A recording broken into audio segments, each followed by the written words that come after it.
అందరికీ జై భారత్.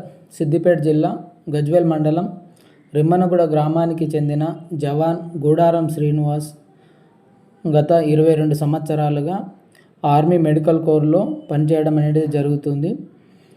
ఈ మధ్యనే సెలవులో ఉన్న టైంలో అనారోగ్యానికి గురి అయి కమాండ్ హాస్పిటల్ పూనాలో స్వర్గస్థులయ్యారు.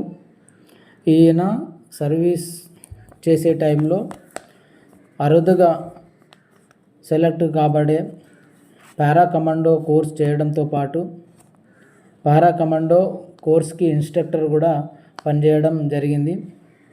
ఇది చాలామంది సైనికుల్లో ఎవరికో ఒకరికి దక్కే గౌరవం. ఆ గౌరవాన్ని అందుకొని 22 సంవత్సరాలు దేశానికి సేవ చేసి ఈ రకంగా మనకి అనారోగ్య కారణం చేత మరణించడం అనేది చాలా బాధాకరణం. దీనికై సిద్దిపేట జిల్లా ఎక్స్ ఆర్మీ సంఘం తరపున మేము నివాళులు అర్పించడం అనేది జరిగింది.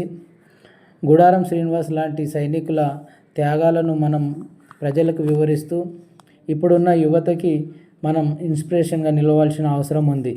Thank you. అలాగే ఇలాంటి దుఃఖ సమయంలో శ్రీనివాస్ గారి ఆత్మకి శాంతి చేకూరాలని, వారి కుటుంబానికి ఇలాంటి దుఃఖ సమయంలో నుంచి బయటపడడానికి మనోధైర్యాన్ని కల్పించాలని ఆ భగవంతుణ్ణి ప్రార్థిస్తున్నాం. జై హింద్, జై భారత్. भारत माता की जय, भारत माता की जय, भारत माता की जय, जय जवान, जय किसान, जय जवान, जय किसान.